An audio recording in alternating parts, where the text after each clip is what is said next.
పిచ్చాలి అబ్బా ఎన్నికలయ్యాక హామీలు అడిగిన వాళ్ళ నాలుగుల మందం అంటూ కొట్టాలి దెబ్బ టీవీ నుండి దెందులూరు ధీరజ్ కుమార్ మాట్లాడుతున్నా అండి. ఇక మ్యాటర్ లోకి వెళ్తే ఎట్టా తమరిది మంచి ప్రభుత్వమే కానీ మెతక ప్రభుత్వం కాదా, ఏది తమరిది మంచి ప్రభుత్వం అనడానికి ఒక ఉదాహరణ చెప్పండి చూద్దాం. ఇక గడిచిన ఏడాది కాలంలో చూసుకుంటే 3 ఏళ్లు కలిగిన పసిపిల్లల నుండి 68 ఏళ్లు నిండిన పండు ముసలి వరకు విచక్షరహితంగా మానభంగాలకు గురయ్యారు. అలా మానభంగాలు చేసిన ఆ పాపాత్ముల్లో కొందరు ఇంకా పార్టీ రంగు పులుముకొని బయట బహిరంగంగా తిరుగుతున్నారు. వాళ్ళని ఇంకా అలా స్వేచ్ఛగా తిరగనిస్తున్నందుకు మీది మంచి ప్రభుత్వం అనాలా?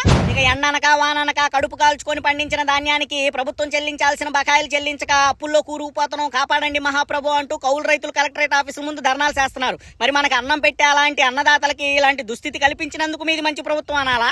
ఇక సంక్రాంతి కల్లా అద్దాల్లా మెరిసే రోడ్లు వేస్తామంటూ వాగ్దానాలు చేశారు కదా, మరి సంక్రాంతి పోయి సగం సంవత్సరం గడుస్తున్నా ఇంకా అస్తవ్యస్తంగా ఉన్న రోడ్లు, అవస్థలు పడుతున్న వాహనదారులు అంటూ రోజు పత్రికల్లో చదివి తెలుసుకుంటున్నందుకు మీది మంచి ప్రభుత్వం అనాలా?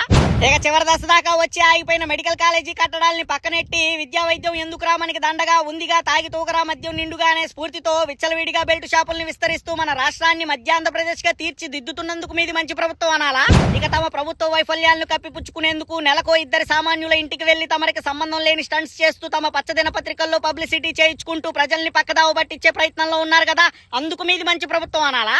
అయినా 5.5 కోట్లు ఖర్చెట్టి ఇంటింటికి ఇది మంచి ప్రభుత్వం అంటూ ఓ స్టిక్కర్ అంటించినంత మాత్రాన ఇది మంచి ప్రభుత్వం అయిపోదు. ఇస్తా అన్న హామీల్ని నెరవేర్చి చేస్తా అన్న అభివృద్ధి చేస్తూ ఇస్తే ప్రజలే తమరిది మంచి ప్రభుత్వం అని గుర్తిస్తారు అంటూ పలువురు రాజకీయ విశ్లేషకులు గుసగుసలాడుతున్నారని సమాచారం అండి.